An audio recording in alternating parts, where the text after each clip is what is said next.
Alright guys, the game of Dawn of War 2 that I'm about to commentate on is significant for a number of reasons.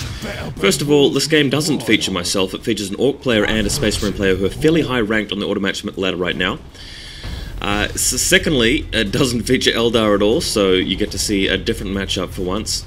Thirdly, you may have seen my thread on the forums regarding early game emphasis. There are a few problems I've been pointing out. Firstly, there's a problem with the victory point system. Secondly, Tier 2 and 3 are too easy to tech to, but also Tier 3 doesn't really yield the kind of firepower and trump cards that you'd expect it to in an RTS. And this game does actually emphasize those points, and I will be talking carefully about how they relate to this game. But finally, this game is very significant because this one actually will last to 25 minutes and will be close the whole way through, which is extremely rare in Dawn of War 2 at the moment.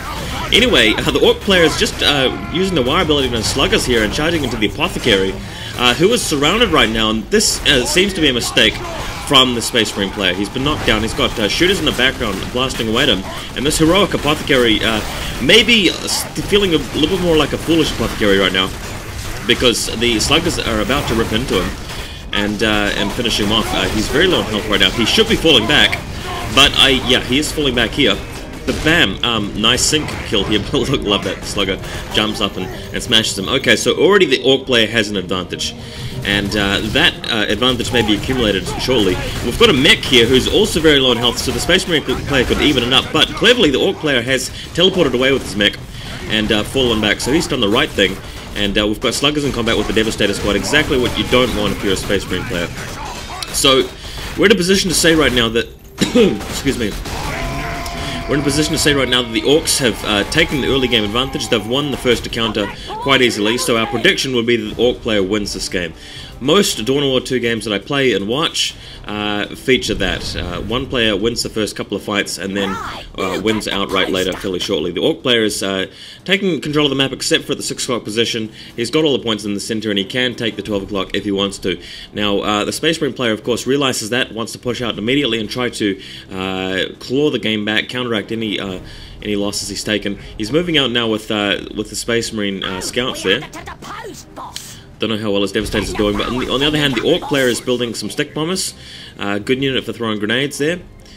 Space Marine player has 2 scout squads. That's critical because he's also upgrading shotguns. Very powerful combination with Space Marine scouts. They can get infiltration later, and that becomes handy. Well, here's the infiltration now. Actually, he's gone straight for it.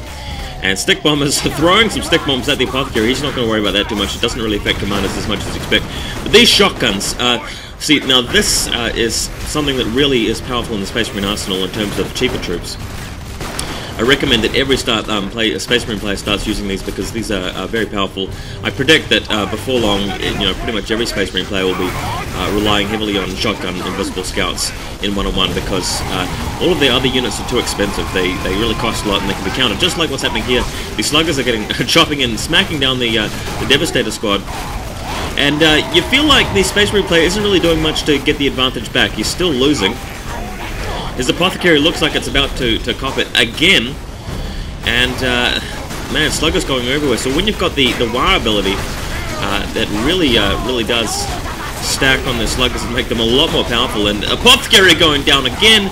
So this Ultramarine player is just... fumbled the start of the game, and the Orc player looks really strong. He's got 2 out of 3 victory objectives. Now, pay careful attention throughout this game to the bar at the top, where there's the blue stars and the red star and the blue and red bar. The 2 blue stars means that the Orc player has got 2 of the victory conditions, and the red star means that the Space Marine player's got 1.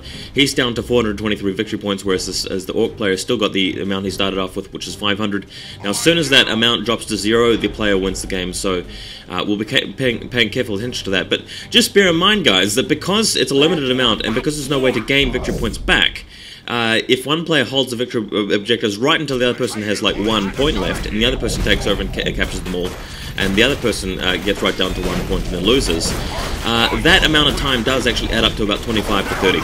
So that's one thing that I've been lobbying for a bit of change, like Barack Obama would.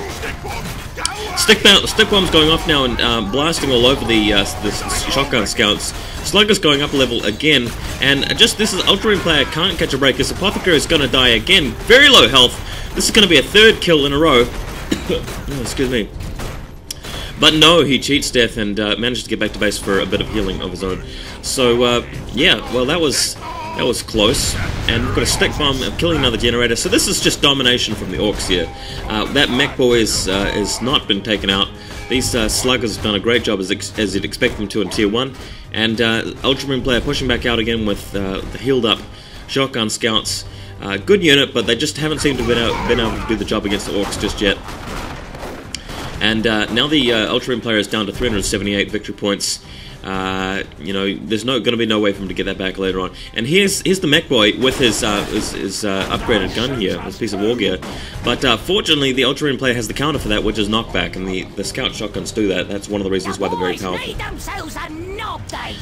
And I hope you guys are enjoying the little Orc Gretchen advisor that keeps shouting out prompts and commands and just little alerts. He's quite cool. A Knob has joined the shooter squad here. That's quite impressive. Very big beefy Orc, very big jaw, as you'd expect Orcs to have these days. But yeah, the question is, what can the Ultramarine player do to really counteract this? Now, most games would end in about 5 minutes time after this, but this Ultramarine player is sticking at it. And these shotgun scouts are really doing the job. Now, somebody will have to fill me in on the comments, because I haven't really played Orcs enough to know what their counter to detection is. I assume it's just one of the sneakier units, or a commando ability or something like that. But if the Orc player did have some detection, he'd probably do a bit better. And here comes a Death Dread already, so this is the kind of advantage that you get if you won the early game. You get a Tier 2 unit like this. And it becomes a bit harder for the opposing player to counter. And we'll see how this actually works out. But that Death Dread is going to do a lot of damage to the shotgun scouts that are not really going to affect the Death Dread very much.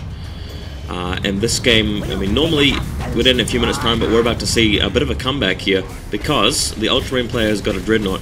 And the Dreadnought will beat the Death Dread 1-to-1, and this could be enough for the Ultramarine player to get a bit of an advantage back in the battlefield.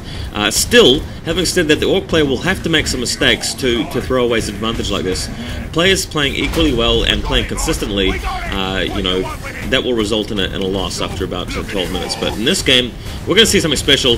The Space Marine player moving forward now with his Ultramarine, he's going to be locked in deadly one-on-one combat here. And pay careful attention to what the scouts are doing. They are repairing the Dreadnought, and stick bombs go off to prevent them from doing that, but it's too late. The Dreadnought pummeling the Death Dread.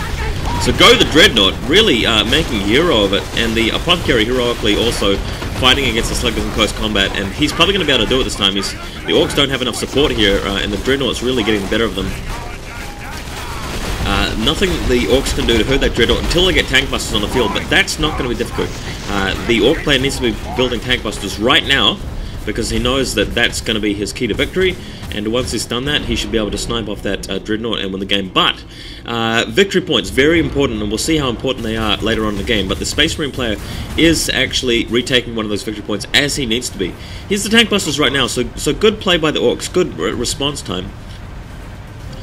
But he needs to protect that squad and get them into a good position to actually get some good shots off in the Dreadnought, and then he can really ride that advantage to victory. So the Space Marines have now taken back a victory point, and they've got 2. So this is the time when the victory point counter stops to the Space Marines and starts counting down from the Orcs. And this is the only thing that allows the game to go on for long enough, is where one player holds the victory points for a period of time, and the other player holds them for an equal amount of time.